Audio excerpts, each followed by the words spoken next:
صدق الله العظيم وصدق رسوله النبي الكريم ونحن على ذلك لمن الشاهدين والشاكرين والحمد لله رب العالمين. إن الله وملائكته يصلون على النبي يا أيها الذين آمنوا صلوا عليه وسلموا تسليما.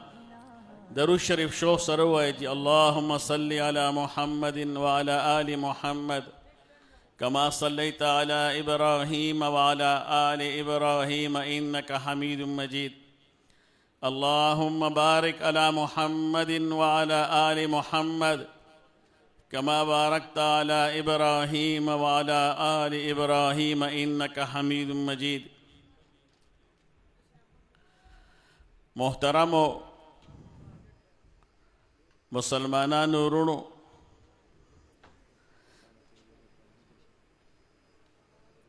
د عالی مل تحفظ ختم نبوت زیر اہتمام دا ختم نبوت کانفرنس دا ہائی اسکول پا گراؤنڈ کے انشاءاللہ شروع کی دن کی دے. دا کانفرنس ډیر مقدس کانفرنس تے، ډیر مبارک کانفرنس تے، ځکه چې د دې نسبت د حضور پاک علیہ الصلوۃ والسلام سره دی. نسبت سره د هغې څیز قیمت زیاتیږي.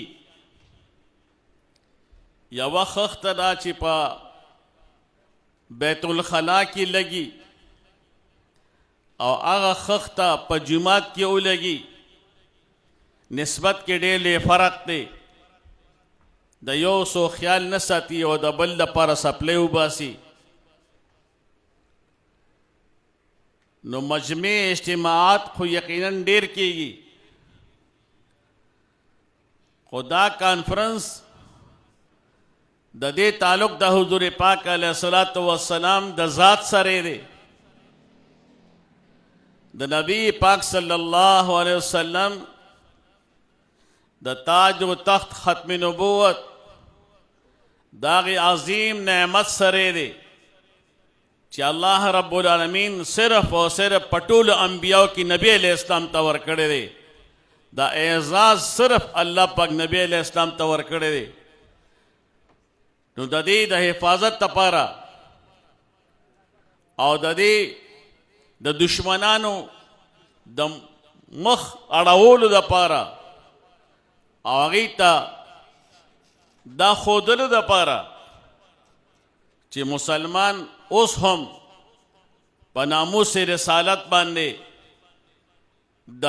سر کټکولو دپاره تیار دی، د هرې قربانۍ دپاره تیار دی.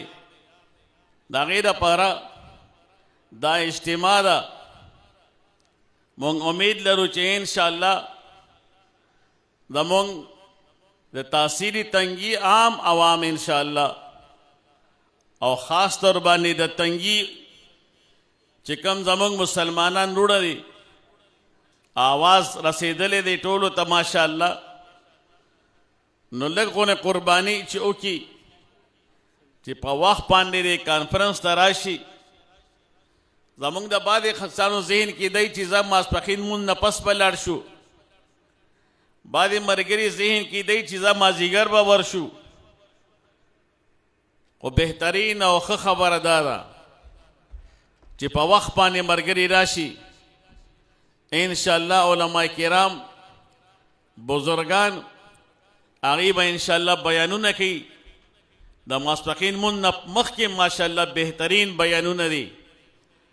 او دغه رنګې د مازدیګر نه مخکې هم ډېر بهترین بیانونه زمونږ د مرکزي مشرانو دي. نو کله چا ذهن کې دی چې یاره دې وخت به لاړ شم دې وخت له، نو د هغې په دی باندې ښه ده چې اوس د وخت نه راشي او دا زمونږ چې کوم دا پینډال دی چې دا د الله په فضل باندې ډک شي. زمونږ چې کوم ملګري هغې مجمع جوړ دي د مجمع جوړ ملګرو خدمت کې دا عرض دی چې د دې راتلونکي میلمنو دا زمونږ میلمانه دي زمونږ د حضور پاک علیه الصلاة والسلام د هغې محبین دي عاشقان دي نو ډېر احترام سره ډېر محبت سره ډېر ادب سره د دوی انشاءالله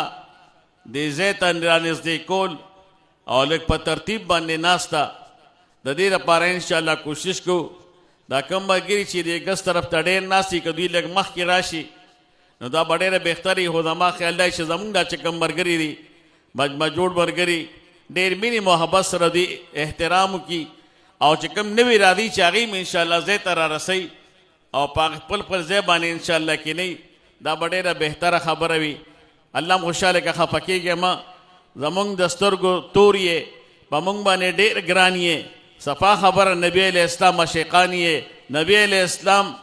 د ختم نبوت عاشقان یې مونږ دپاره ستاسو ډېر لوی احترام دی خو دا مجمع لږه سیټ کول صحیح کول دا بهتر دی او ضروري دی نو خفه کېږې مه لږ شانتې رانږدې شه مخې ته انشاءالله چې ناست یې دا به ډېره بهتره وي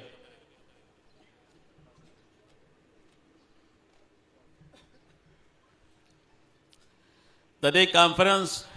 افتتاح د قرآن پاک د تلاوت نه به کوو زه د دې خپلې علاقې یو ډېر نامور ډېر مشهور او ډېر انتهایی مخلص انسان چې الله پاک د ده د لاسه ډېر کسان الحمدلله قاریان کړل حافظان کړل عالمان کړل نو قاری المقری جناب مولانا قاری وقاص صاحب ته درخواست کوم چې هغې راشي د قرآن پاک تلاوت سره د دې بهترین محفل آغاز وفرمایي جناب قاری وقاص صاحب